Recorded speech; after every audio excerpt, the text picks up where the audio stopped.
Bonsoir, bienvenue à cette première soirée conjointe Côte d'Armor et Fab Lab de Lannion. Bon, Marc m'a un peu piqué mes phrases d'intro, mais j'espère aussi que c'est la première d'une longue série. Donc juste deux mots, donc, je m'appelle Jérôme Labituri, je suis secrétaire de l'association Fab Lab de Lannion et nous sommes le 17 septembre. Alors, un Arduino, ça commence bien. Un Arduino, qu'est-ce que c'est? Alors on va expliciter un peu tout ça plus en détail après, mais on peut commencer par dire que c'est une plateforme matérielle basée sur un microcontrôleur. Ne vous inquiétez pas, on va voir plus tard ce que c'est. Voilà, pour ceux qui en ont jamais vu, c'est ça. En plus de cette plateforme matérielle, c'est aussi un environnement de développement, ce qu'on appelle en général un IDE, donc c'est un terme anglais. On va parler d'IDE, sachez, c'est l'environnement de développement, le logiciel qui tourne sur votre ordinateur qui va vous permettre d'utiliser cette plateforme matérielle. Et en plus, c'est une communauté très active autour de cette plateforme-là. Donc, des gens pour vous aider, des gens pour vous conseiller, des gens qui ont déjà fait ce que vous avez envie de faire et sur lesquels vous pouvez vous baser. Et c'est aussi vous, c'est aussi nous. Bon, un petit historique rapide, ce n'est pas la partie la plus intéressante. Sachez que c'est une plateforme qui a été créée en 2005 dans une école de design avec pour but de donner accès à la programmation bas niveau, entre guillemets, à le plus grand nombre possible d'étudiants. Ils ne sont pas partis de rien, ils sont basés sur d'autres projets déjà existants, ils sont cités là. Processing et wiring, qui sont des projets préexistants à peu près équivalents. Et pour la petite histoire, Arduino, on se demande toujours d'où ça vient. Ça vient du king, du roi Arduin, qui a été roi d'Italie, qui était originaire de la ville d'Ivrea. Roi qui a donné son nom à un pub qui a donné son nom à l'Arduino. Et ah oui, la petite photo, là, c'est le premier prototype d'Arduino, et il ne s'appelait pas encore Arduino à l'époque. On voit qu'on retrouve déjà les composantes principales qu'on va voir très bientôt. Donc on parle d'Arduino, mais en fait Arduino, ce n'est pas juste cette carte-là. C'est environ, actuellement, une quinzaine de cartes différentes. La carte principale, celle qu'on voit partout, c'est la Uno, c'est celle-là. Mais il y a plein d'autres modèles. Donc l'Arduino Mega, qui est la grande là, qui permet d'avoir beaucoup plus d'entrées-sorties. Le LilyPad, qui est la petite ronde à gauche, dont le but est principalement d'animer des vêtements. Donc elle est waterproof, et on voit qu'il y a plein de petits trous tout autour qui permettent de la coudre sur un vêtement. Vous voulez faire, je sais pas moi, un vêtement avec des lumières clignotantes ou un vêtement qui joue de la musique. Vous pouvez utiliser cette carte. Le Nano, qui est une version d'Arduino, donc avec exactement les mêmes fonctionnalités que le Uno, mais beaucoup plus petit. Donc quand vous voulez faire des projets plus petits. Il n'a rien en moins. Celui-là n'a rien en moins. Il y a d'autres versions un peu plus petites qui ont en moins la connectivité USB, typiquement, donc il faut se connecter dessus d'une autre manière, mais ils sont plus petits et moins chers. Puisque j'évoque le prix, un Arduino c'est on va dire entre 10 et 20 euros.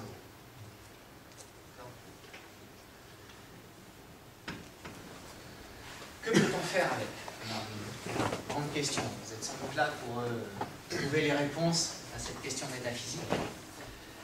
Donc principalement ce qu'on va faire avec, c'est construire des objets, construire des choses, des objets connectés, et faire une communication entre le monde virtuel, donc l'informatique, l'ordinateur, et le monde physique. Avoir des interactions entre ces mondes qui sont, somme toute, assez différents à l'origine. Et la seule limite que vous pouvez vous donner, c'est votre imagination, qui est sans limite, n'est-ce pas? Alors, pour essayer d'aider un peu votre imagination, je vais vous montrer quelques réalisations, des exemples de ce qu'on peut faire avec un Arduino. Les slides seront disponibles, je ne sais pas, sur le site de Code Armor ou sur le Fab Lab. Vous pourrez aller les récupérer et cliquer sur les liens bleus pour aller voir plus de détails sur chacune de ces réalisations. Donc la première que j'ai envie de vous présenter, c'est simplement récupérer votre consommation électrique. Vous voulez savoir combien vous consommez tous les jours, tous les mois, toutes les semaines. Donc avec un Arduino, il est très simple de se connecter à votre compteur électrique, de récupérer les informations qu'il sort en permanence. Et dans ces informations-là, vous trouvez la puissance instantanée, l'ampérage, la consommation totale en heure creuse, en heure pleine. Et derrière, qu'est-ce qu'on peut en faire? Vous l'exportez sur le web, et tous les jours, vous allez regarder sur votre site un graphe de votre consommation, par exemple. On peut faire une tondeuse robotique. Alors tous ceux qui ont un grand jardin, là je vois les yeux qui s'illuminent. Vous branchez votre tondeuse, vous la mettez dans le jardin et hop, et la pelouse est tondue. Ça c'est la théorie. Donc ça vous voyez c'est la photo du milieu. Donc on reconnaît bien une tondeuse. Avec ses petits yeux devant.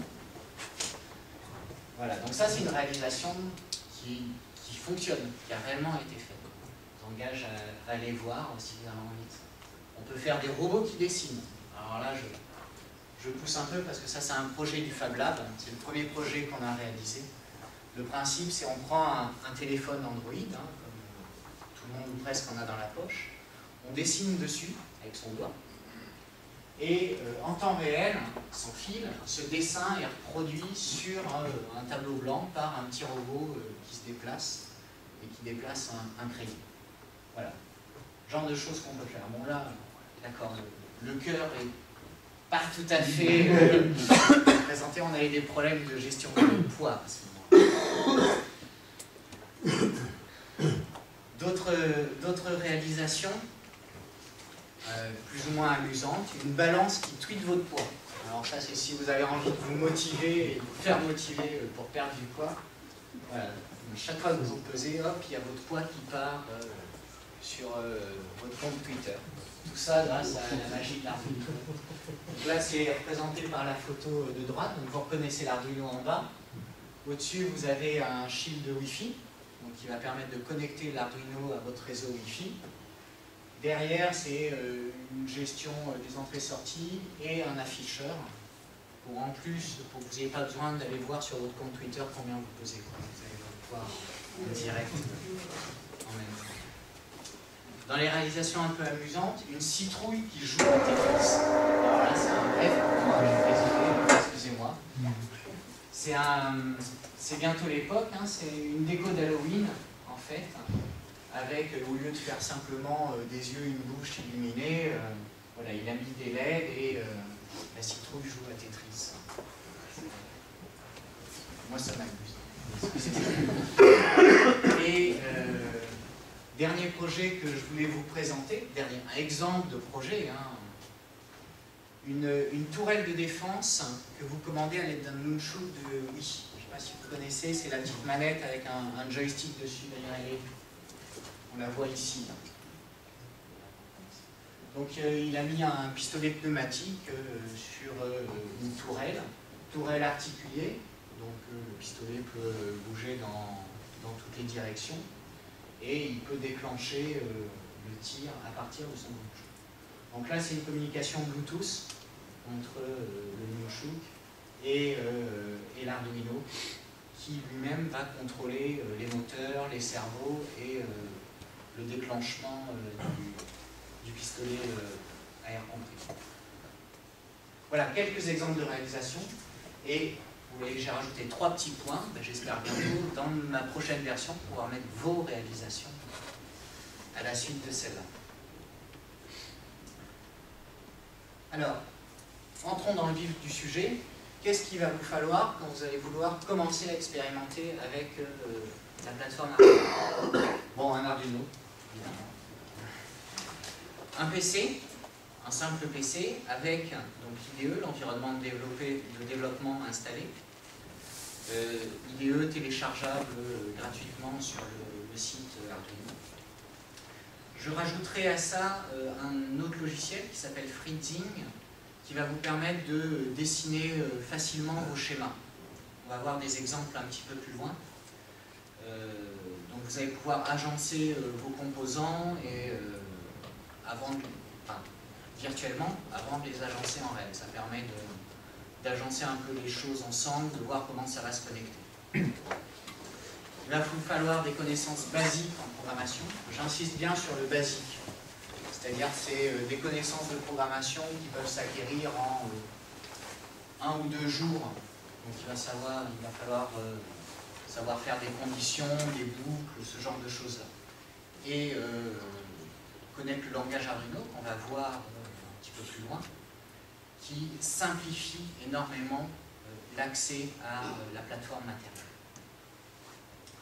Alors il va vous falloir des connaissances basiques en électronique aussi, parce que si on veut connecter le monde virtuel au monde réel, le monde réel il est derrière l'électronique, donc il faut, si on veut faire clignoter une LED, il faut savoir qu'une LED, il y a un plus, il y a un moins, qu'il faut faire rentrer le courant par le plus en mettant une résistance, sinon on crame sa LED. Voilà, des petites connaissances, c'est pareil. Grâce à la communauté, ce genre de connaissances-là, on les acquiert très rapidement. Et puis, c'est bien beau d'avoir un Arduino, mais si on veut l'interfacer avec quelque chose, il va vous falloir les composants avec qui s'interfacer. Et puis, ce qu'on appelle une breadboard, c'est cette partie-là. C'est une plaque qui permet de faire des montages électroniques sans s'embêter à souder. Voilà, on fait ce genre de choses-là.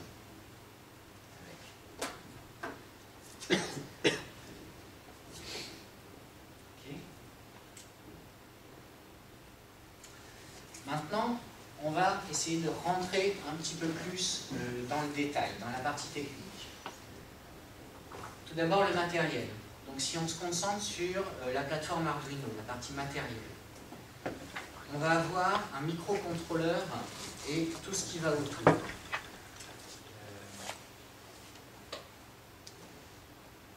Un microcontrôleur, il ne faut pas avoir peur, c'est très simple. Vous connaissez tous un ordinateur. Un microcontrôleur, c'est un ordinateur entier dans un seul petit composant. Donc vous allez avoir l'unité de calcul. Dans votre ordinateur, c'est ce que vous appelez le processeur. Vous allez avoir la mémoire volatile, la mémoire vive, la RAM.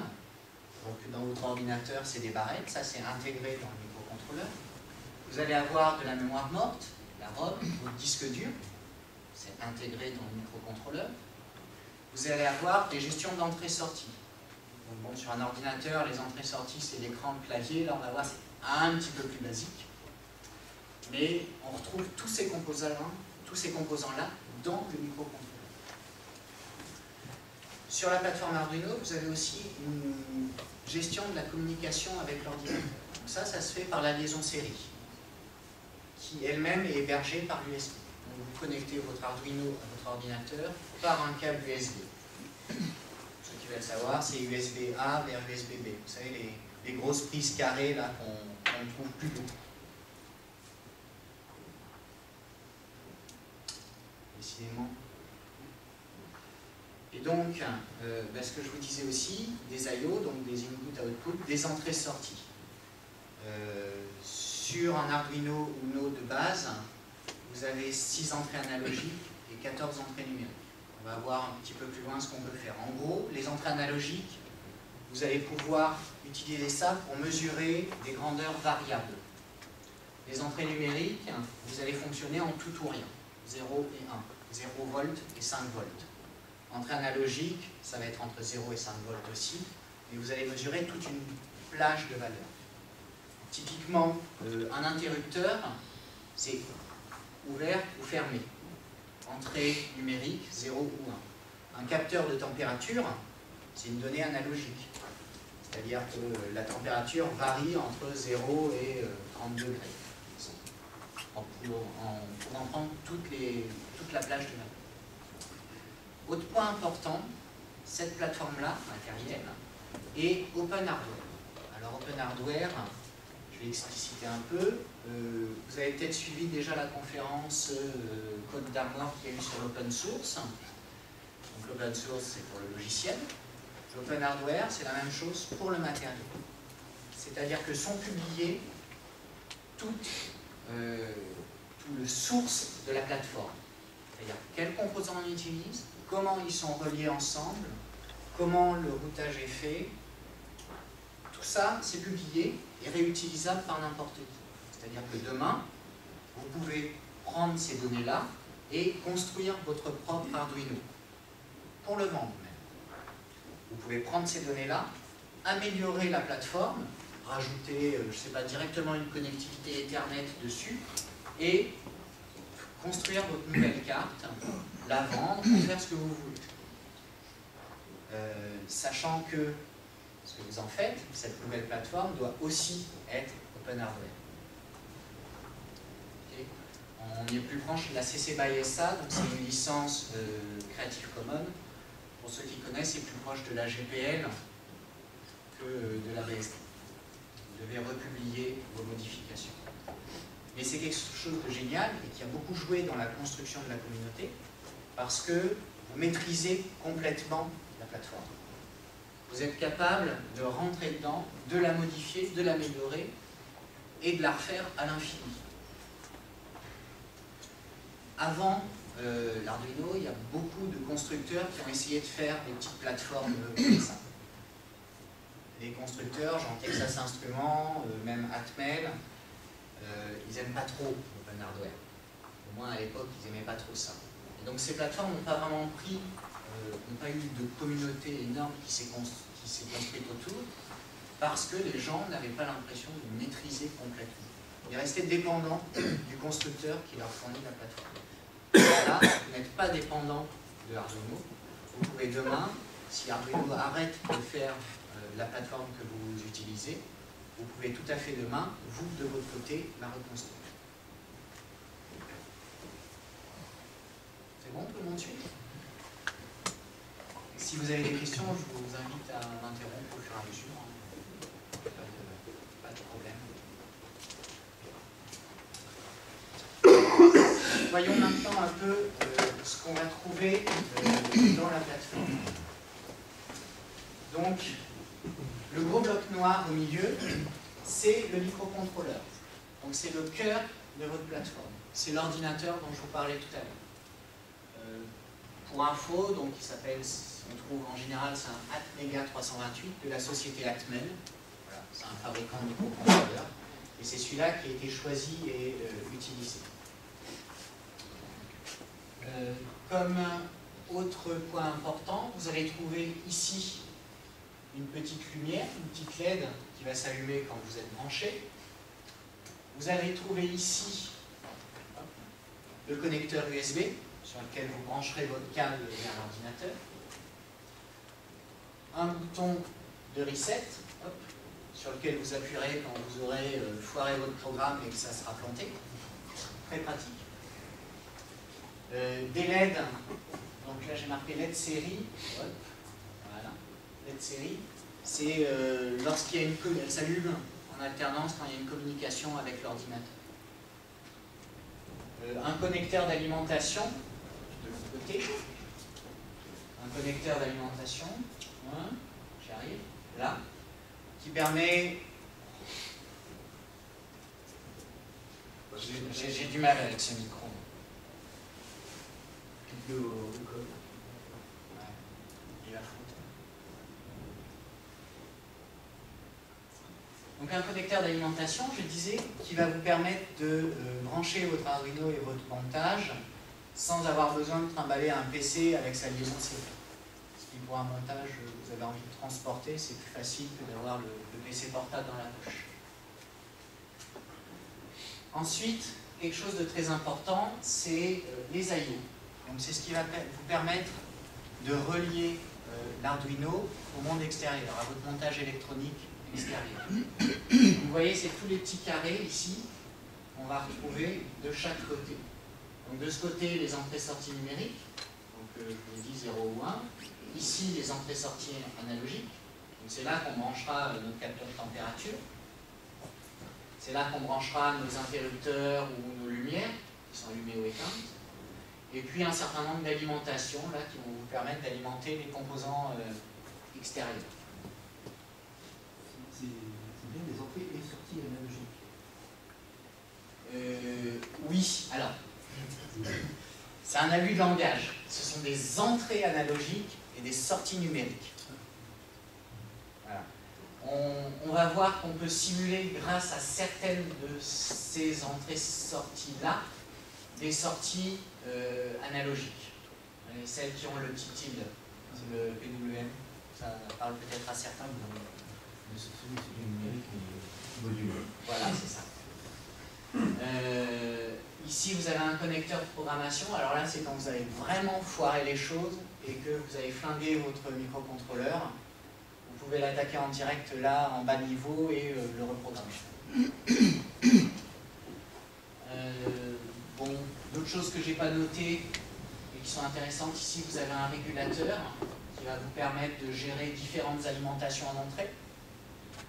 Là, vous avez un cristal qui va vous permettre de gérer la vitesse de l'Arduino. Et ce composant-là, c'est celui qui fait le lien entre l'USB et votre Arduino. Il tourne à 16 mégas. C'est ça. On va voir ça. Effectivement, il tourne à 16 mégas. Même si le microcontrôleur en lui-même peut faire plus que ça, après on verra pas. On a des moyens de réduire sa vitesse pour diminuer sa consommation. Donc si vous avez des applications qui doivent fonctionner sur batterie, sur pile, sur panneaux solaires, sur éoliennes, que sais-je, vous pouvez réduire la vitesse de fonctionnement. Vous aurez moins de puissance de calcul évidemment, mais il consommera moins. On a moyen aussi de l'endormir pour qu'il consomme quasiment rien et de le réveiller à intervalles réguliers ou sur événement.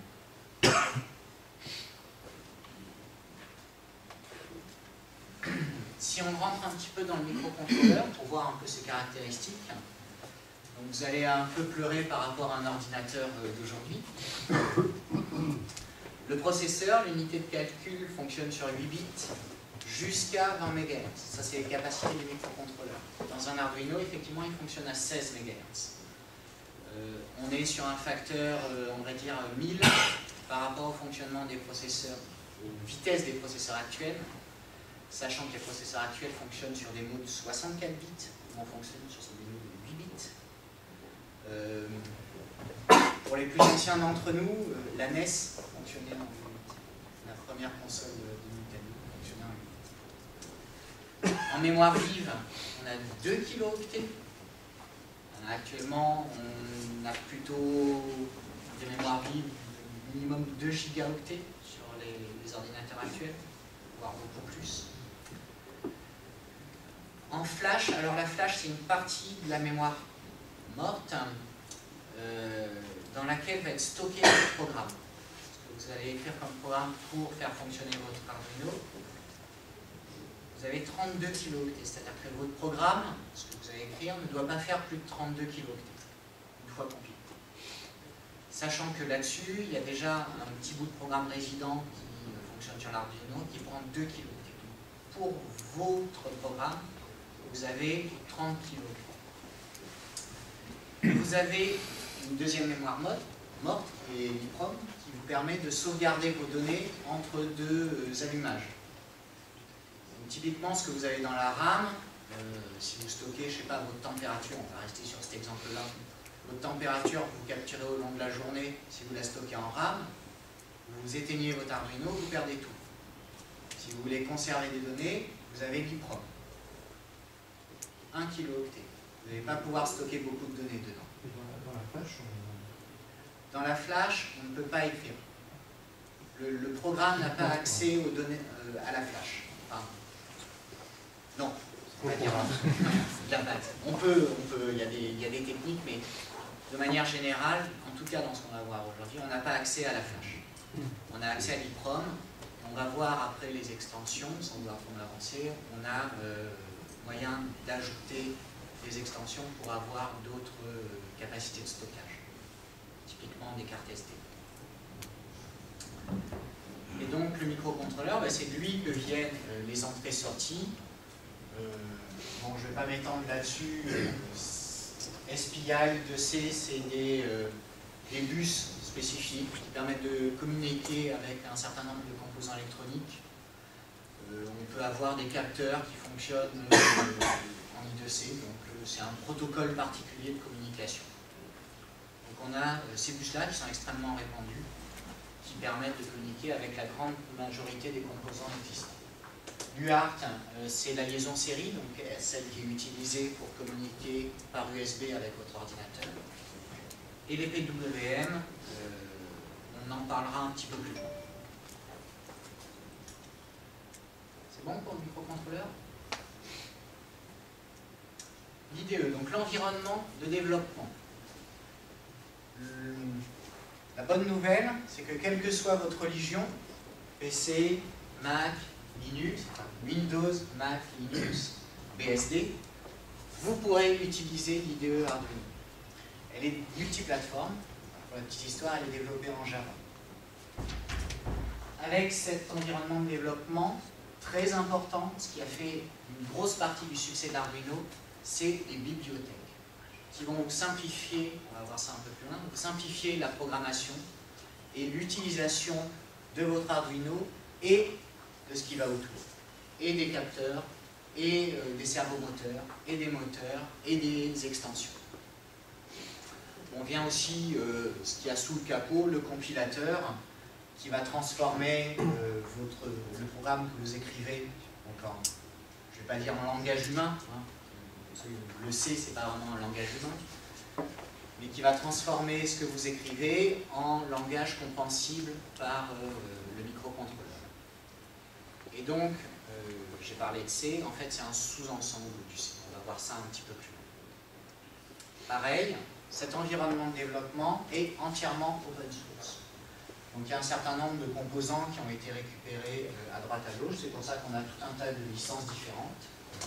Mais vous pouvez le télécharger, vous pouvez l'étudier, vous pouvez le modifier, vous pouvez le redistribuer, vous pouvez l'améliorer, vous en faites ce que vous voulez, en respectant en termes de licence. Donc on a vu tout à l'heure une photo de la carte, maintenant une photo de l'environnement de développement. Pour ceux d'entre vous qui sont habitués à des vrais environnements de développement, je pense je sais pas, à VI ou à Eclipse, allez soyons fous, à Eclipse, vous allez être un peu déçus. Hein.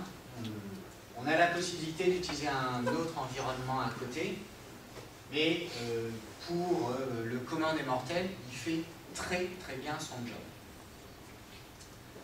Vous avez la zone où vous allez écrire votre code, donc c'est là-dedans que vous allez taper ce que vous voulez que l'Arduino fasse.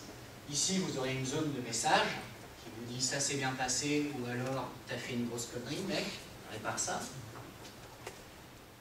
Et puis en haut, une barre de boutons, donc vérifier le programme, vérifier ce que vous avez écrit est correct, non pas fonctionnellement, mais syntaxiquement. Hein. Un bouton pour uploader, et très important ici, le moniteur série qui va vous permettre d'afficher des messages en provenance de l'Arduino, voire de lui envoyer des commandes.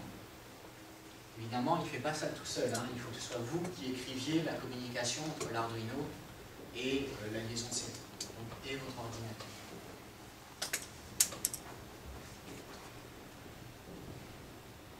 Bon.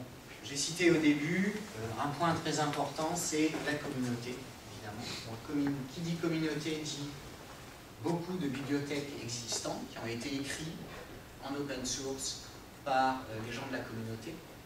Si vous avez une idée, commencez par chercher. Il y a 90% de chances pour que quelqu'un ait déjà fait une bibliothèque pour faire ce que vous voulez. Donc l'aide qui peut vous être apporté via les forums ou via une documentation en anglais, en français, de très bonne facture, on peut le dire, de très bonne facture et extensible, très grande. Un autre point que je n'ai pas encore évoqué, ce sont les shields. Donc, je vous parle depuis tout à l'heure d'extensions. Les shields, ce sont des extensions avec un format plus ou moins normalisé. Donc vous avez votre Arduino, qui sait faire un certain nombre de choses, mais qui est assez limité.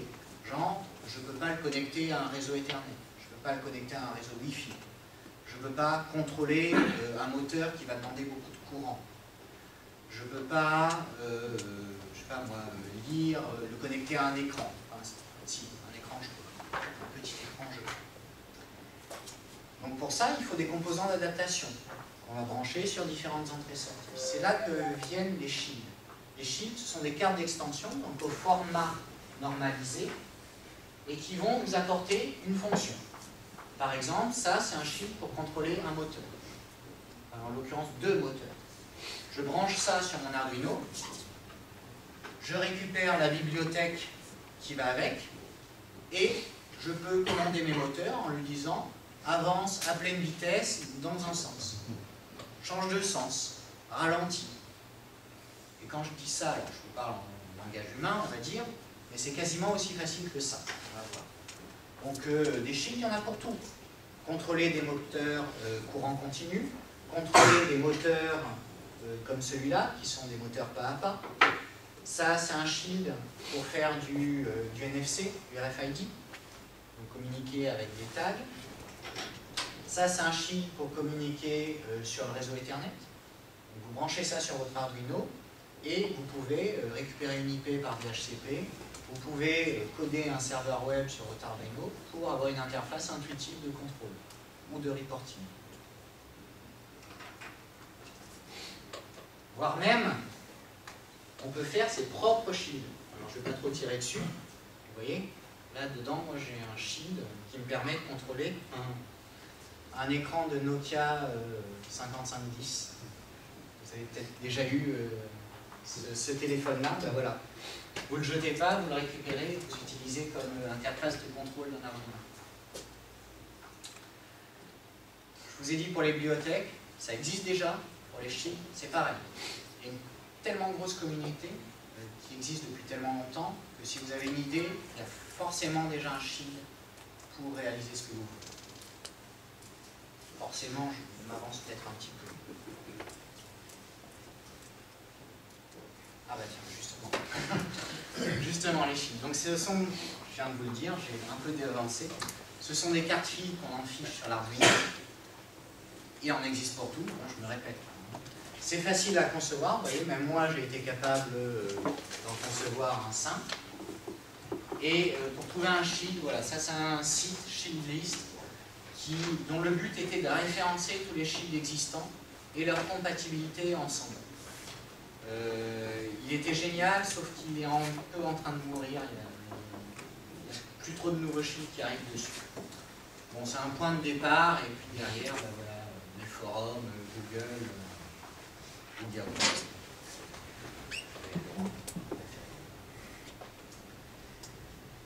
Ok.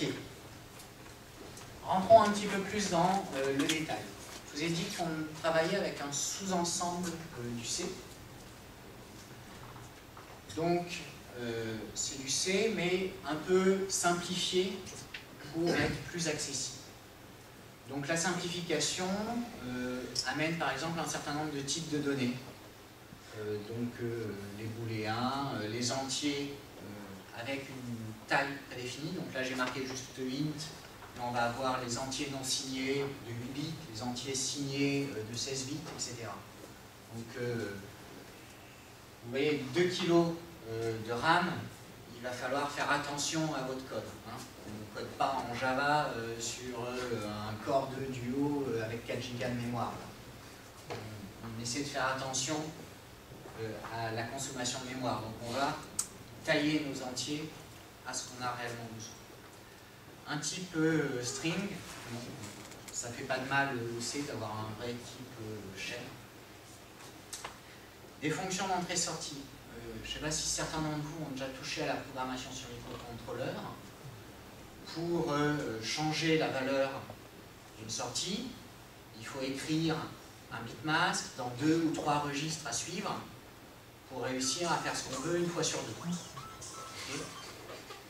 Là, avec les bibliothèques de base et le langage Arduino, vous faites digital write, valeur haute, et c'est bon, votre sortie est à 5 volts. Vous voulez lire, si vous avez un 0 ou un 1 sur une entrée, digital read. Tout est masqué, toute la complexité inhérente à la programmation sur microcontrôleur est entièrement masquée, ce qui rend cela accessible à tout le monde.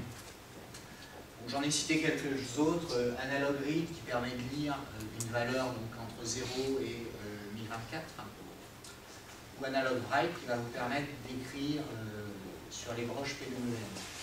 Alors c'est pareil, hein, pour ceux qui ont déjà touché au PWM sur des microcontrôleurs sans aucune bibliothèque, jouer avec les timers, leurs 12 registres et tout ça, c'est assez compliqué.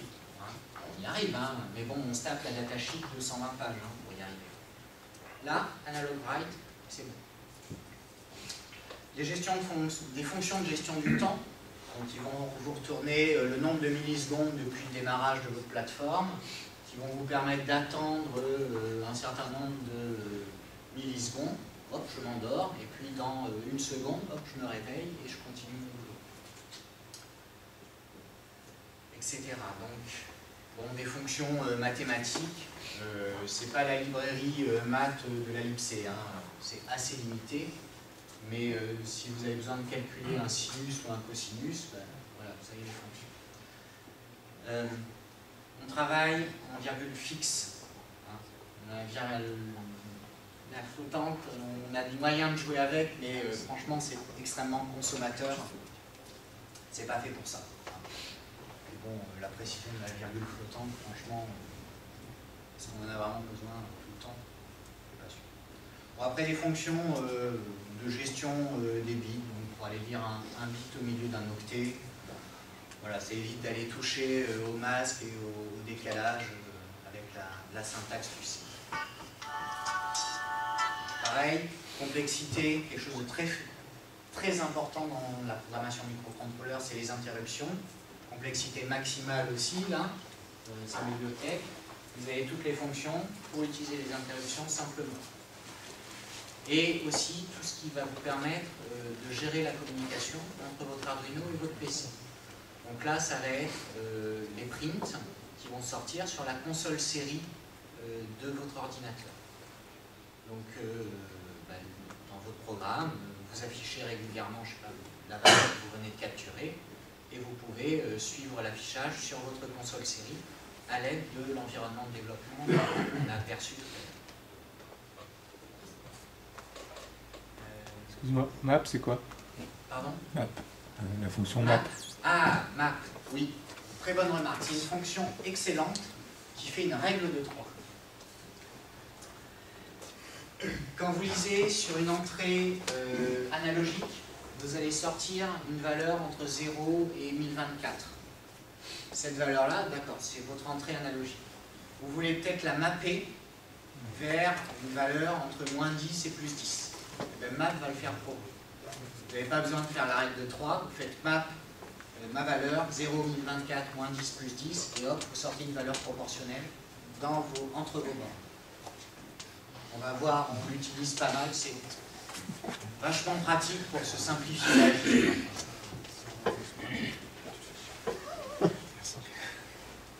Bon,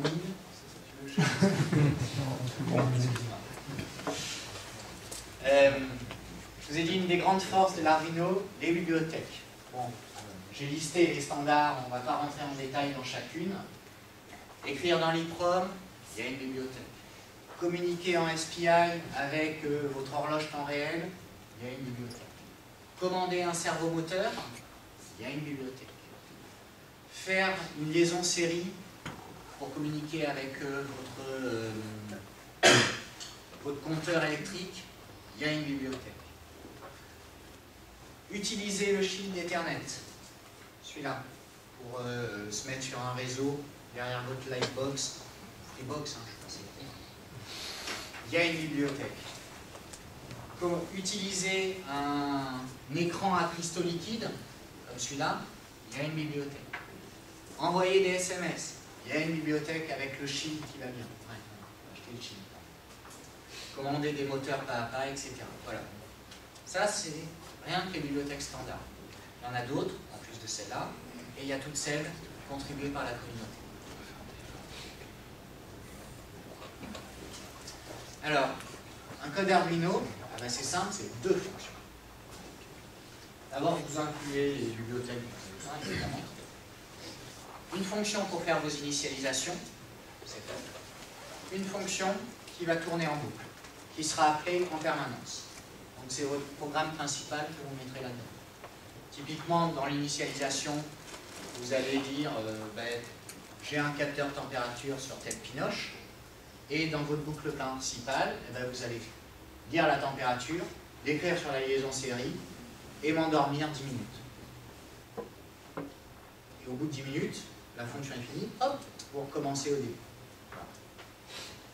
Excusez-moi. Oui. Les délais et tout, c'est activé, c'est des attentes passives ou c'est des attentes actives? Active.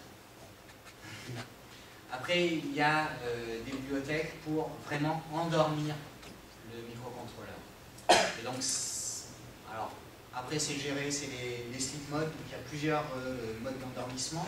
On éteint plusieurs composants dans le microcontrôleur. Et la gestion du délai, en fait, on se fait réveiller toutes les 8 secondes par le watchdog. On regarde si le délai demandé est écoulé. S'il n'est pas écoulé, on s'endort. Et on arrive, alors là je vais parler du microcontrôleur en lui-même, on arrive à des consommations de quelques micro-ampères. Je parle que du microcontrôleur, hein, pas de l'Arduino, qui est un régulateur qui, lui, de toute façon,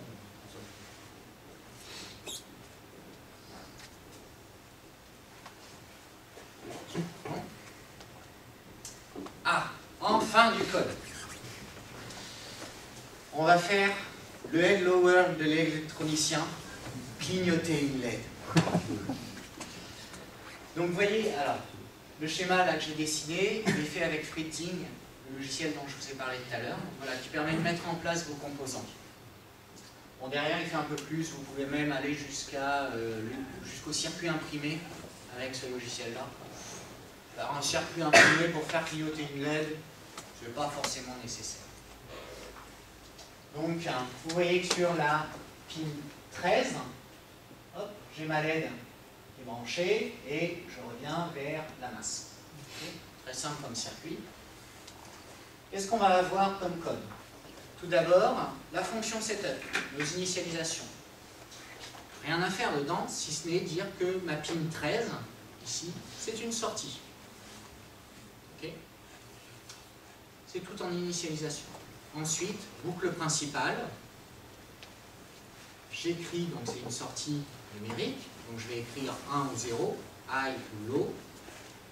J'écris high sur ma sortie 13, donc je l'amène à 5 volts, ma LED va s'allumer. J'attends 1000 millisecondes, une seconde. J'écris low sur ma sortie 13, la LED va s'éteindre. J'attends une seconde. Et je recommence. Vous voulez voir?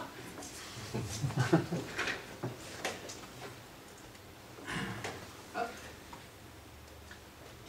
Alors, on reconnaît la breadboard avec plein de fils qui passent devant. Voilà. Hop. Ma LED, ma résistance, mes gros doigts devant. Ici, est-ce que je peux rapprocher? Je me branche sur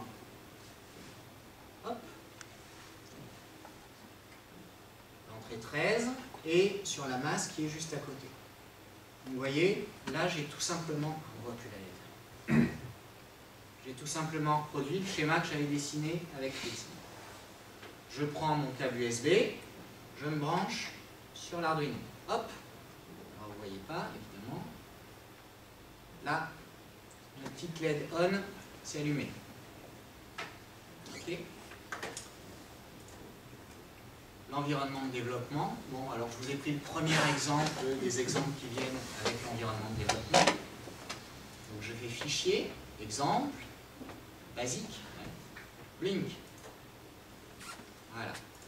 Donc là, vous reconnaissez le code qu'on a déjà vu, sauf que là, il stocke la pin 13 dans une variable de type entier. Ensuite, il faut que je choisisse le type de ma carte. Donc là, c'est une carte de type Uno. Il y a eu des versions précédentes. Voilà. Celle-là, typiquement, c'est la version d'avant. Vous voyez, il y a marqué Dua Milanove dessus.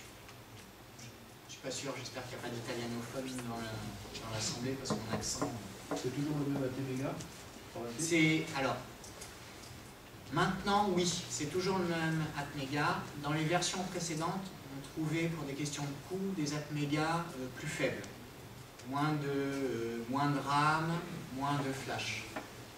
Mais dans les versions actuelles, maintenant, c'est toujours le 328 qu'on a. Donc sur celui-là, c'est un 328, mais cette version de carte a existé avec le 168. Donc là, comme c'est une carte Uno, il faut que je choisisse le type de carte. Donc c'est un Uno. Et non, tu vois, ce que je disais, le Dua Milanov, il existait avec le 168. Donc là, on retrouve en fait toutes les cartes Arduino qui ont existé. Donc le Dissimela et le Dua Milanov, c'est les versions de l'Uno précédentes. Vous n'avez pas à vous en soucier, on ne peut plus les acheter, celles-là. Le Nano, que je vous ai montré tout à l'heure, ici c'est pareil, à une époque il a été vendu avec le 168. Le Mega, donc là c'est pas le même Atmega, parce qu'il a beaucoup plus d'entrées-sorties que le Mega. Et un certain nombre de... Pardon ? On voit 8, on voit 8. Oui, alors les tout premiers ont été les Atmega 8. Donc là, qui avait vraiment... alors, 8, ça devait être pour 8 kg de flash, je crois. Donc le 168, ça doit être 16 kg de flash, et le 328, ça doit être 32 kg de flash. Donc là, je choisis Uno. Ensuite, je choisis sur quel port série je me suis connecté. Donc là, c'est le port 4 qui est déjà sélectionné. Je vérifie mon programme. Vérifier. Normalement, il ne devrait pas m'insulter.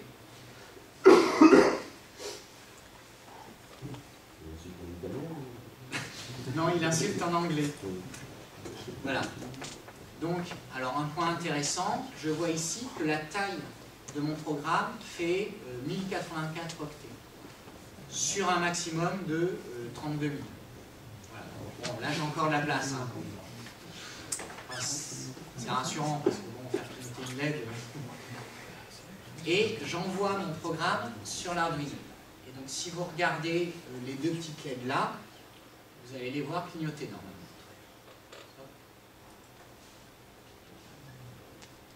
Ah, il leur compile. C'est vrai, il leur compile quand on fait ça. Voilà. Hop, elle clignote. Et tout de suite, mon programme est lancé et ma LED clignote avec toutes les secondes. Voilà.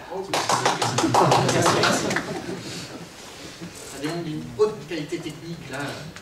Est-ce que vous arrivez à lire correctement ce qu'il y a sur l'interface? Okay. Sinon, ici, voilà, on a quelques paramètres qu'on peut changer, dont la taille de la police. Et pour ceux qui utilisent VI, utiliser un éditeur externe.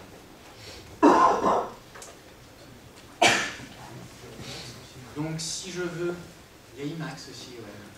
Mais j'ai le petit doigt, je suis désolé. Je peux m'amuser. Donc là, c'est le même programme, mais ah ben là, j'ai tout enlevé carrément. C'est pas ça que je voulais. Édition, c'est commenté. Voilà. Vous voyez, ici, je suis passé non pas à 1 seconde, mais à une demi-seconde. Donc pareil, ma carte, mon série. Oui, j'ai pas changé le commentaire. C'est pas bien. Non, mais tu vas le commenter. Il va le dire, il va le dire. Ah ben voilà. Donc là, effectivement, il ne connaît pas the. Hop, je recommande. // très important, commentaire, ou, bon, ceux qui connaissent le C, ils ne vont pas être paumés, /étoile, commentaire sur plusieurs lignes. Étoile /, je ferme mon commentaire. Je je renvoie ça, et on devrait l'avoir clignoté plus vite. C'est très net, hein, c'est très net. Voilà, un point que je n'ai pas mentionné tout à l'heure. Vous voyez ici une petite LED orange qui clignote. Il y a déjà une LED sur la pin 13, sur l'entrée-sortie 13, qui sert à rien, si ce n'est voilà, à faire vos tests, à l'utiliser pour vos applications. Ok. Hop.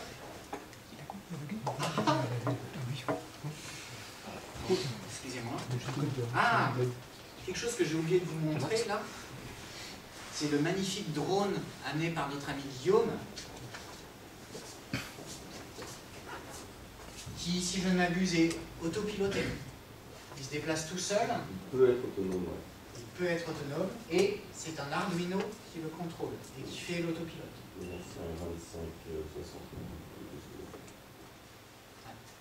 Version Et le méga. voilà, donc vous voyez, Une équipe de développeurs qui a monté un code qui évolue à peu près tous les 3 mois, il y a des mises à jour. Et donc, avec un logiciel complètement dédié qui permet de changer plein de paramètres. D'avoir plein de fonctionnalités. Dont voile autonome, mappé sur une carte pour un circuit. il est connecté à un GPS aussi. Il a un GPS, il a un système de télémétrie en 450, il peut avoir des retours d'informations. Et puis sinon, il y a un système de vol en immersion, mais ça c'est autre chose. Et c'est lui qui contrôle la caméra aussi? Non. Non, parce que c'est de la puissance pour aller sur la recherche. C'est pas du tout ça, parce que c'est de la recherche. Ok. Bon, excusez-moi, il faut que je revienne.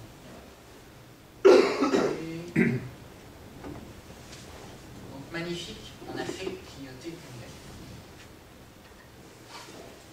On va aller un petit peu plus loin. On va contrôler un servomoteur. On va le contrôler avec une entrée. Alors, un petit peu de technique, rapidement. Pour contrôler un servomoteur, on va lui donner un angle. Il va se positionner à cet angle-là. D'accord? L'angle, on lui donne de cette manière-là. C'est-à-dire qu'on lui envoie un signal carré, une impulsion d'une certaine durée, toutes les 20 millisecondes. Une impulsion d'une demi-milliseconde, le cerveau se met à 0 degré.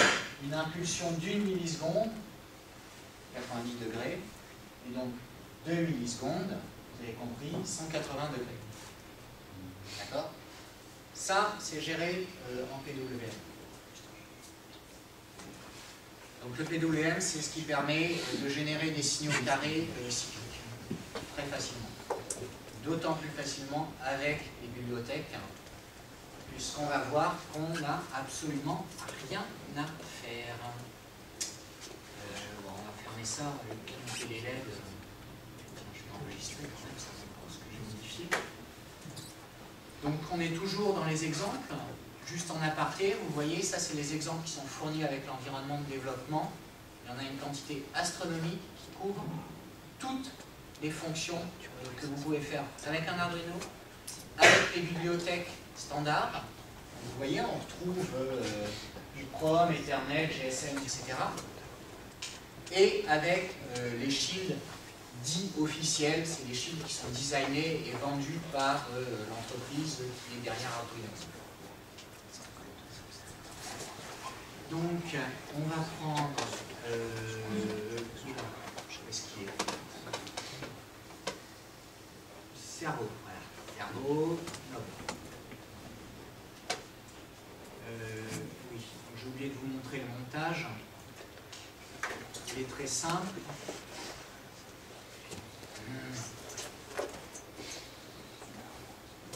Voilà. Donc on est ici branché sur la pin 9.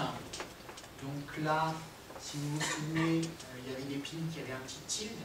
C'est les pins qui sont capables de générer du PWM, des signaux cycliques. Et je veux dire, c'est pas je la mets haute, je la mets basse, je la mets haute, je la mets basse. C'est hardwarement le microcontrôleur qui sait générer ces signaux-là. Donc c'est pas quelque chose que vous allez devoir écrire, qui va consommer du temps, de la mémoire, etc. dans votre code. C'est généré par le matériel. Donc on branche le signal du cerveau sur cette pin-là. On l'alimente ici. Vous voyez là, en rouge le plus, en noir le moins. Alimentation qu'on prend de l'Arduino. Donc là c'est du 5 volts, je pense que j'ai mis. Et la masse. Donc ici on a des sorties d'alimentation. Vous avez du 5 volts, vous avez du 3.3. Vous avez des entrées d'alim aussi. Et des masses. Et ici, on va mettre un potentiomètre. Donc, c'est un bouton, on tourne, et derrière, c'est une résistance variable. Donc là, on va lire, on est en continu, donc on va lire une entrée analogique. Entrée qu'on va lire hop, par cette pin-là, et donc on est branché sur cette pin ici. Et là, à 0, peut-être, ça peut être ça. C'est ça, à 0. Ok. Donc là, on a notre code. Donc je débranche l'Arduino, je débranche ma LED qui a fini de clignoter. Alors, mon cerveau. Donc vous voyez, j'ai 3 fils. La masse, l'alimentation et mon signal. Pardon. Non. Excusez-moi. Et le signal en blanc ici, donc mon signal, j'ai dit que je le branchais sur la 9. Voilà. Ensuite, ici, mon alimentation générale, que je branche sur 5 volts, et la masse que je branche ici. Et là,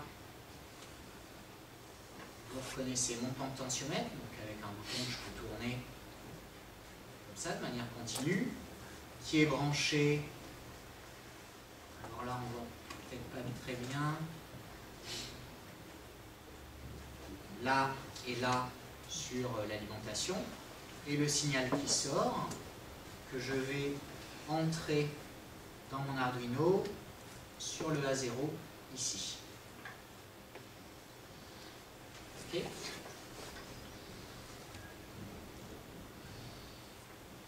On va vérifier si ça marche avant de regarder le code. Hop. Je vérifie, mais ça j'ai rien changé, donc je suis en Uno. J'ai plus le COM 4. Pourquoi? Parce que je me suis débranché. Hop, je me rebranche. Non, en fait, le port USB est vu comme un nouveau port série. Après, c'est Windows. L'imprimante, c'est port série. Ça se trouve, je suis passé en port 5, non, je crois pas. Non, je suis en port 4. Il a dit celui-là, c'est le port 4. Après, je n'avancerai pas plus sur comment ça fonctionne. Hop, donc là, on a vu qui compilait et qui l'envoyait. On va voir normalement mes lettres clignotées. Voilà. Hop. Alors, on va voir que je sais pas du chiquet. Hein. Vous voyez le cerveau. Hop. Et quand je tourne, wow.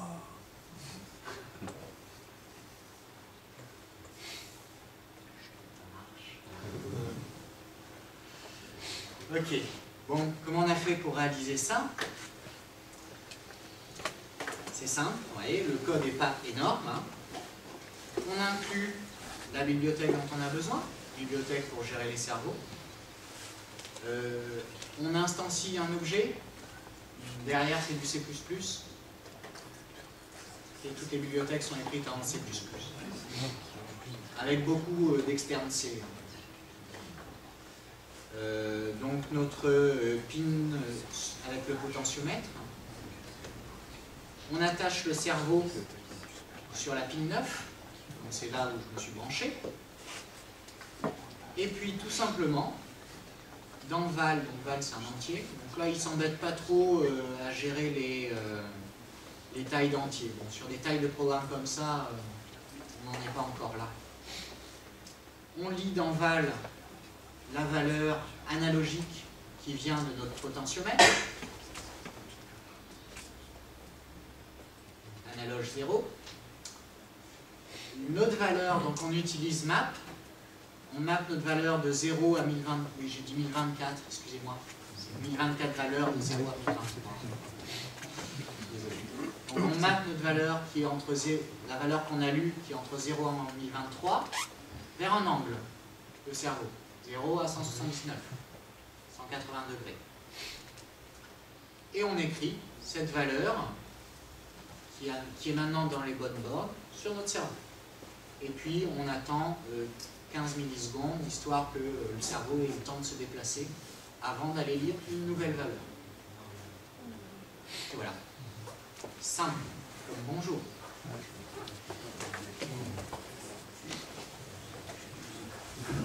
Bon, alors les exemples simples comme ça va bien 5 minutes, mais je vous propose de faire quelque chose à peine plus compliqué. C'est la valeur, là vous envoyez 0 à 180 degrés en 79. Oui. Entre deux, il y a la bibliothèque qui joue, puisque le rapport cyclique, à 2 millisecondes, il faut qu'il soit interprété quelque part. Voilà. C'est la bibliothèque qui cache la complexité. Ah oui, c'est-à-dire que la bibliothèque... Donc, vous avez une bibliothèque en fonction du cerveau, ils n'ont pas tous le même rapport cyclique. Alors, on va dire que tous les cerveaux, je ne sais pas, mais les cerveaux standards ont tous le même rapport cyclique. Alors, je suis pas je suis pas très fort en modélisme, mais tous les cerveaux que j'ai vus jusqu'à présent fonctionnent de cette même manière. Ils fonctionnent de la même manière. Je veux dire avec ce même rapport cyclique. Voilà. Et donc, moi je lui envoie un angle et la bibliothèque s'occupe de gérer tout le reste. Excuse-moi. Oui. Une programmation, tu avais donné les types. Est-ce qu'il y a type char? Oui. Et on peut faire des allocations de dynamique ou pas? Si on veut gérer au milieu notre taille.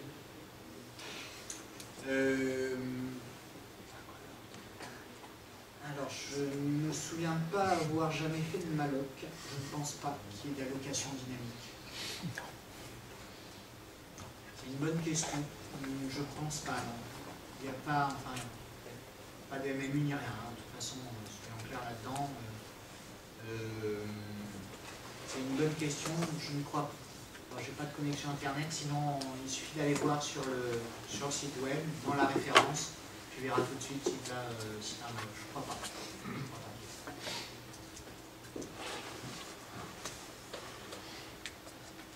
D'autres questions? Non. Donc je vous ai dit, à peine plus compliqué, nous allons faire un radar de recul. Sur ma voiture, c'est une vieille Laguna, actuellement elle est en panne. J'ai pas de radar de recul. Donc, c'est un break, donc je me manque les magnifiques, vous les connaissez tous, hein, ces poteaux là de parking, qui sont juste trop bas pour qu'on les voit. Comment ça fonctionne, un radar de recul? On a un capteur à ultrasons, qui envoie un ultrason, qui revient, il fait des calculs sur la durée de propagation, etc. Et en gros, il va nous sortir une distance. C'est tout ce dont on a besoin. Moi, je veux, sur mon tableau de bord, avoir un affichage. Il me dit, oula, tu es à 15 cm du poteau, arrête-toi. J'aime bien avoir quelque chose de graphique.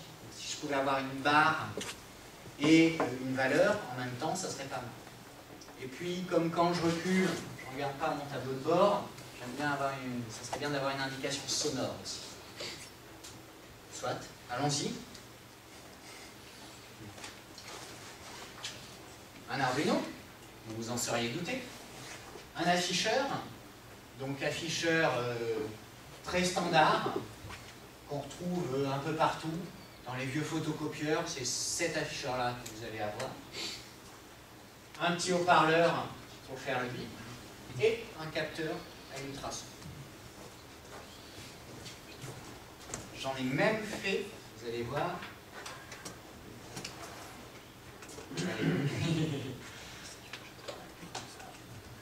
Un shield. Vous reconnaissez le capteur à ultrasons, l'écran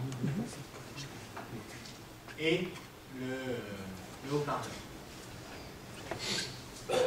Là, vous pouvez voir aussi ici un petit potentiomètre qui me permet de régler la luminosité de l'écran.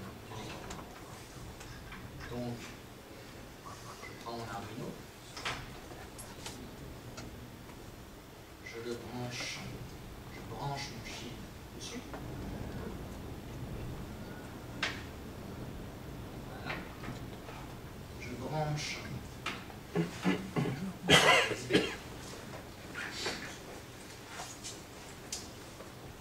Je reviens là, fichier. Donc là, c'est pas un exemple, hein. C'est dans mes programmes à moi. Je suis bien sur un mot en code 4. Hop. On va regarder le code après.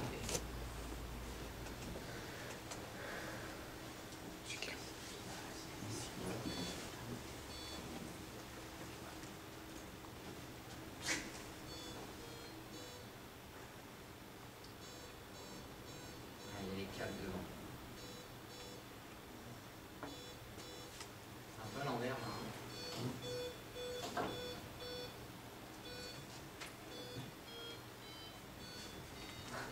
Vous avez à lire?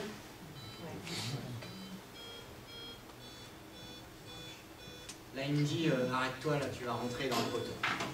Bon, je vais enlever le haut-parleur si ça vous dérange pas. C'est pas de la haute fidélité. Alors, si on jette un petit coup d'œil rapide au code, on va peut-être pas s'éterniser parce que là, il doit commencer. On va faire un petit coup d'œil rapide. Je vais uploader le code sur le GitHub du Fab Lab, donc vous pourrez aller le regarder en détail si vous voulez. Il n'y a franchement rien de très compliqué. Alors, inclusion de la librairie standard Liquid Crystal. Alors, il existe un capteur ping qui est connu des bibliothèques standards. C'est le capteur ultrason. Le mien, je ne l'ai pas payé cher, donc il n'est pas connu de la bibliothèque standard, mais il existe une bibliothèque pour le gérer. Donc voilà, c'est la NewPing. Pour la petite info, il faut aussi utiliser la Newton, parce que sinon la fonction pour jouer un son de la bibliothèque standard est en conflit avec la bibliothèque du nouveau ping. Je n'ai pas trouvé ça tout seul, c'est sur le site de la bibliothèque du capteur. Il disait ça, attention, machin, télécharger celle-là. Donc j'ai installé mes bibliothèques, 30 secondes, hein, sans compter le temps de téléchargement. Et puis la bibliothèque serial qui va me permettre, ah oui, je ne vous ai pas montré ça, de faire des affichages sur mon moniteur serial. Bon, là j'ai fait... alors, vous allez voir que j'ai utilisé dans mon code plein de types différents. Faites pas comme ça, c'est pour vous montrer, c'est pas beau. Donc si vous utilisez des entiers non signés de 8 bits, vous les appelez tous byte ou uint8t. Voilà, vous utilisez la même chose dans votre code. Mais vous voyez, ici, là, là j'ai des bytes, là j'ai des uint16, je peux avoir des uint8, voilà. Uint8, ça et ça, c'est la même chose. Restez consistant dans votre code. Là, je voulais montrer les différentes manières. Donc, j'ai défini un certain nombre de pins avec des DSDefine. Là, je fais un tableau avec ma gamme. J'initialise ma bibliothèque, enfin, j'initialise un objet de ma bibliothèque LCD. J'initialise un objet qui me permet de dialoguer avec mon sonar, mon capteur ultrason, merci. Bon, ça je définis un nouveau caractère, on s'en fiche un petit peu. Des variables globales, ça va peut-être vous faire hurler, mais on fait énormément de variables globales en Arduino. Parce que voilà, on a une fonction d'initialisation, une fonction de loop. si je les définis dans ma fonction de loop, à chaque itération, elles sont redéfinies. Donc voilà, je les mets en global. C'est pareil, ça fait peut-être hurler les codeurs. J'aime pas trop ça. Voilà, c'est ça. Fonction setup, donc là je crée mon nouveau caractère pour mon LCD. On n'a pas besoin de voir ça. J'initialise mon écran LCD. Je cache le curseur. Alors là, j'ai pas besoin de m'embêter avec les caractères de commande qu'il faut envoyer au LCD pour le contrôler. La bibliothèque cache tout. J'initialise mon port série. Et ma fonction principale, j'attends 400 millisecondes. J'aurais pu le mettre à la fin, je le lis au début. Je récupère, je demande d'envoyer 5 mesures, et j'en récupère la moyenne, et je la convertis en centimètres. Et donc j'ai dans mon centimètre la distance en centimètres. Il y a même ça, oui.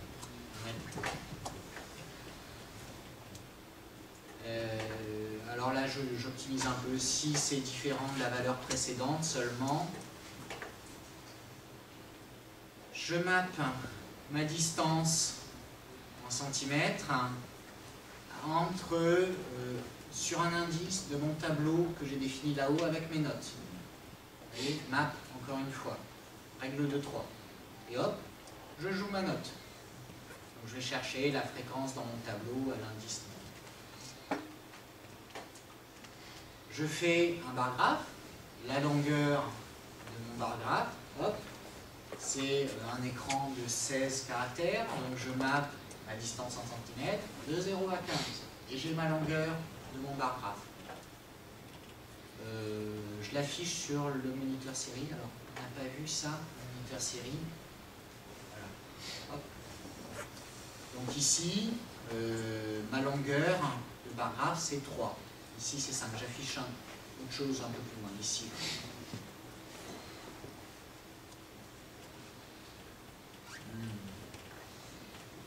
J'efface mon LCD, j'affiche mes caractères, une boucle for, tout ce qu'il y a de plus simple. J'itère jusqu'à ma longueur de barre et j'affiche un caractère plein. Je mets mon curseur sur ma deuxième ligne, première colonne, et j'affiche, donc là j'affiche, c'est ma distance en 100, non c'est 6 et 0, j'affiche mon caractère créé, une sorte d'infini. Tenez. Si je mettais la vidéo, et je me suis... C'est pas celui-là. Voilà. Et je me suis amusé à faire un caractère qui me permet de faire le symbole infini. On s'amuse comme on peut. Hein. Voilà, j'active mon caractère. Sinon, j'affiche ma longueur et puis centimètres. Tout simplement. Et c'est fini. Un radar de recul. Allez, le temps de trouver la bonne bibliothèque, de vérifier 4 fois mes connexions, 1 heure. Le debug, c'est le port-com. Oh, le debug, c'est le port-com. Si vous connaissez alors d'autres microcontrôleurs qui sont plutôt à la mode en ce moment aussi, les MSP 430 de chez Texas, eux, ils ont une vraie interface type JTAG qui permet de faire du debug. Là, le debug, c'est le port-com. Il n'y a pas de fonction de debug Pardon ? Il n'y a pas des fonctions de debug évoluées quoi. Non. Des valeurs, apparaître des Non, il n'y a pas ça. Enfin, pas à ma connaissance. Voilà. Radar de recul. Combien ils vous vendent l'option là sur vos voitures neuves de radar de recul ? 1 heure. 1 heure. Non, mais tu changes l'afficheur et il faut que ça s'affiche sur ton smartphone. Ah, c'est ça. Alors là, je sais pas. Shield Wi-Fi et tu l'envoies sur ton smartphone. Shield GSM, tu reçois un SMS. Si jamais on n'est pas dans la beauté, des trucs comme ça. C'est l'erreur. Voilà. Alors, bon, on va s'arrêter là pour ce soir. J'ai 2 propositions à vous faire. Rien d'indécent, hein, rassurez-vous. Les travaux pratiques. Si vous êtes intéressé, on peut organiser, on va voir exactement comment, mais dans les locaux du Fab Lab, avec les ordinateurs dont on dispose, des séances de travaux pratiques. Pour voir ce qu'on a fait là, peut-être voir un petit peu plus loin, passer les exemples. Donc pour ça, il faut des équipements, il faut des Arduino, il faut les composants autour. Donc on va organiser, s'il y a assez de monde intéressé, une commande groupée de kit de démarrage Arduino. Je ne peux pas m'avancer sur le prix, on va dire entre 40 et 45 €. L'Arduino, un certain nombre de composants qui vont aller avec, des LED, des potentiomètres, des buzzers, des capteurs de mouvement, ce genre de choses-là. Donc si vous voulez, je vous invite à aller sur le site du Fab Lab. Oh, comme c'est bien fait, il y a l'adresse en bas du transparent. Et à aller sur le forum usager, où on va lancer un post pour organiser ça dès ce soir ou dès demain. Derrière, on a prévu de faire un cycle de conférence plus poussé, entre guillemets. Hein. C'est sans doute moi qui vais faire, et je vous ai dit, je ne suis pas un cador, un ténor, où on va essayer d'aller un peu plus loin avec les bibliothèques standards, avec les shields standards, avec d'autres shields. Comment on peut programmer l'Arduino directement sans utiliser l'interface, sans utiliser le langage, en attaquant avec la libc pour les microcontrôleurs. Comment utiliser une vraie interface de compilation, make. Enfin voilà, avoir des fonctions un peu plus poussées, aller plus loin avec un Arduino. Je pense qu'on va organiser ça cet automne, cet hiver, pour les gens du Fab Lab, pour les gens de Côte d'Armor, pour tous ceux qui veulent. Et puis, ben voilà. Avec Côte d'Armor, je ne sais pas comment on va s'organiser, mais je pense qu'on va continuer de toute façon à travailler ensemble. Et puis, ben, si vous avez des questions, n'hésitez pas. J'essaierai d'y répondre dans la limite de mes capacités. Merci.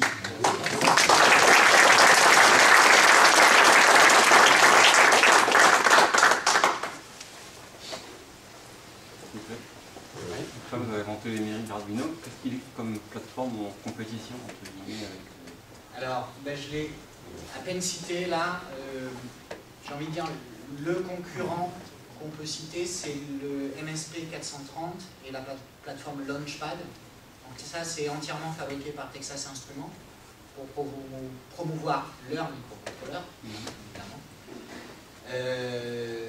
qui a l'air de se développer et d'essayer de challenger un peu. Derrière, on a ST Microelectronics qui a essayé de faire des choses, ça n'a pas pris.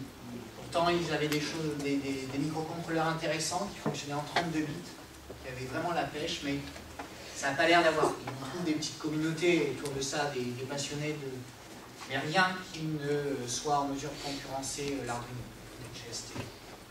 Oui. Est-ce que ce serait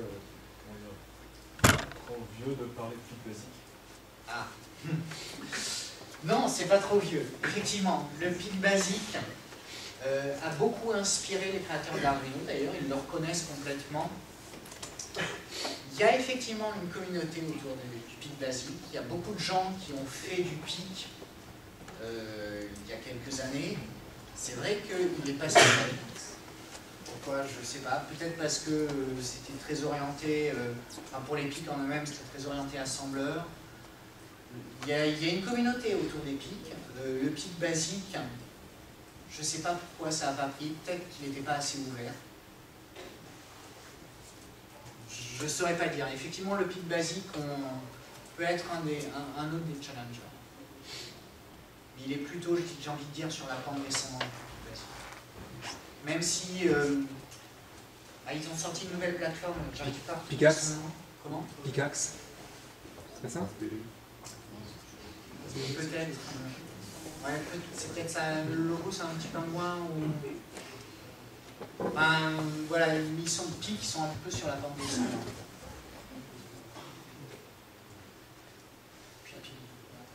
Là, il y avait une question. Quand on commence à empiler les chiffres, il ne vaut mieux pas passer sur un Raspberry ou il y a quand même... Il a accès à plus de puissance quand même, et c'est Alors, plus intéressant quand même. J'ai envie de dire, on ne va pas faire la même chose avec un Raspberry et avec un Arduino. Quand on va vouloir jouer avec des entrées-sorties, avoir des commandes de composants, de récupération de capteurs, ça va être beaucoup plus simple et facile avec un Arduino. On va manquer de puissance sur l'Arduino suivant les fonctions qu'on veut faire. Typiquement, j'ai parlé de serveur web, on va faire vraiment un serveur web très basique sur un Arduino. Il va falloir tous palucher à la main. Évidemment, un Raspberry Pi est beaucoup plus puissant, a beaucoup plus de mémoire. Là, on parle, et B, il doit être à 512 MB, si je ne me trompe pas. Rien à voir en quantité de mémoire, pardon, en capacité et en puissance. Par contre, le Raspberry Pi, côté entrée-sortie, c'est la misère. Il y en a très peu, et en plus, elles sont connectées directement sur les pinoches du SOC. Vous faites la moindre petite connerie, piouf, le Raspberry Pi. Hop. Ici, avec un Arduino, vous faites une connerie, vous pouvez faire piouf le microcontrôleur, et vous avez vu les boîtiers, c'est du DIP. Non, il n'y a pas de DIP. Le petit truc marron, c'est pas un DIP? Le petit truc marron. Non, encore. Hop. Voilà. Je prends mon tournevis, j'enlève mon microcontrôleur comme ça, je le remplace, ça coûte 1 €. Va t'amuser à dessouder le soc du Pi et en acheter un autre à part. Voilà, après il y a des cartes d'extension qui rajoutent des IO, voilà. On ne va pas faire la même chose. Et c'est marrant, c'est qu'on voit des gens, même des bouquins écrits sur l'utilisation des chips d'Arduino sur un Raspberry Pi. Évidemment. Comme quoi, c'est pas tout à fait la même chose. Oui, mais... Complémentarité, et puis ça dépend ce qu'on veut faire. Le tout est de savoir, voilà. Effectivement, que ce serait intéressant d'avoir vraiment une comparaison de ce pourquoi l'un ou l'autre. Il y avait une question par là. C'est en termes d'évolution, parce que le PIC d'il y a 10 ans, il faisait la même chose en termes de puissance du microcontrôleur. Ouais. Bon, aujourd'hui, il y a le PIC qui est quand même autre chose, hein, c'est un ARM. Mais du coup, celui-ci, l'Arduino, il évolue pas trop. Ils sont passés de 128 à 300. Oui, la carte de base évolue pas. Ça bouge pas, quoi. Non, il sort des nouvelles cartes. Bon, j'ai parlé de l'Arduino Mega, qui date un petit peu, qui rajoute des IO, un peu de puissance, tout ça, mais pas grand-chose. Là, ils voient tout à fait, ils sont en train de voir qu'ils sont en train de se faire concurrencer à fond par le Pi, même si à mon avis, on ne fait pas la même chose avec les deux. Et ils sont en train d'essayer de sortir une nouvelle plateforme à base d'ARM. Le Youn, le Youn. Il est sorti. Il est sorti. Il est sorti, ouais. Il se penche chez Snowflake. Ils viennent de sortir. Ça se rapproche du prix de la Raspberry. Voilà, ça se rapproche beaucoup du Raspberry. Par contre, je pense qu'ils ont essayé plus de s'orienter. J'ai pas regardé les caractéristiques là, j'ai pas suivi ça. Je pense qu'ils essaient plutôt de s'orienter vers la gestion des AI. Il n'a pas vraiment le Pi. Oui, c'est là-dessus qu'il différencie. Le Pi, il a été fait à l'origine pour faire un média serveur, un média center, pas un média center, un média center. Donc effectivement, on peut s'amuser à adapter des shields, à jouer avec ses entrées-sorties, mais pas fait pour ça. Peu, hein. Moi, je l'utilise comme ça, j'en connais d'autres qui l'utilisent comme ça. Mais voilà. Pour moi, c'est des mondes différents, qui ne sont pas incompatibles. Hein. Ouais, sinon, vous avez le mix entre le Raspberry Pi et puis le Arduino, c'est le BeagleBoard. Ouais. C'est fait pour... Tout à fait, voilà. Des cartes, j'ai dit des concurrents à l'Arduino, on en a cité quelques-uns au niveau microcontrôleur, et des cartes pour faire ce genre de choses-là, il y en a des quantités énormes. BeagleBoard, évidemment, je ne vais pas retrouver d'autres noms, mais il y en a plein. Un des points forts de l'Arduino aussi, ça a été le prix. Ça existait déjà, hein, des cartes de développement microcontrôleurs. Tiens, le PIC basique, à l'époque, combien il coûtait en 2005? 100 $. L'Arduino, 30 $. C'est vrai que je n'ai pas parlé de cet aspect-là, et ça a joué beaucoup dans le succès.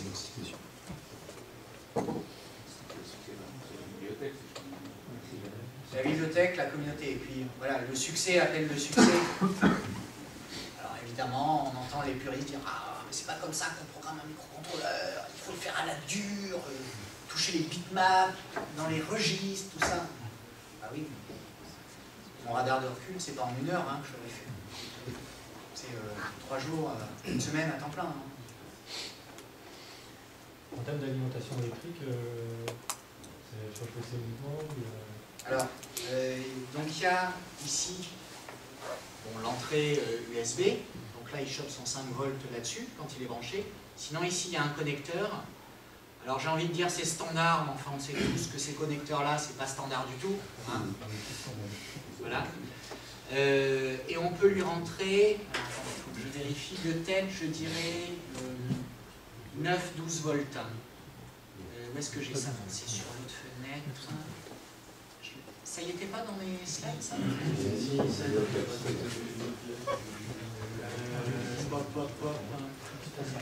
Ça marche bien avec les clignotants.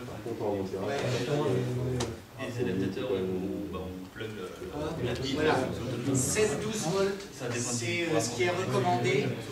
Et le maximum accepté, si j'arrive à lire, c'est bien sûr, c'est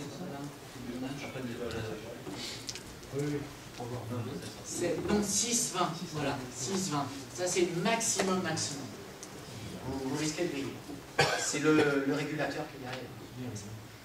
9-12 volts, n'importe quoi, ça marche très bien. On peut pas alimenter n'importe quoi. Évidemment, on a 40 mA qu'on peut sortir sur une entrée, en l'occurrence, du microcontrôleur.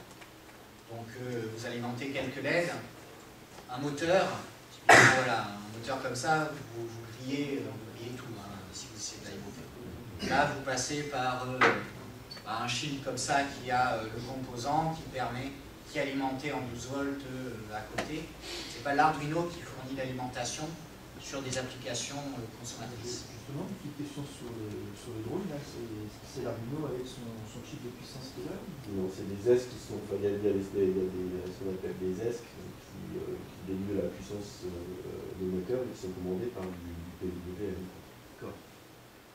C'est l'Arduino qui fait tout au niveau stabilité, etc. Mais c'est un 2560. Il n'y a pas d'autres processeurs. L'Arduino, en fait, il y a le gyro, accéléromètre, etc. Donc lui, il a l'illumination, etc. Donc il gère tout ça.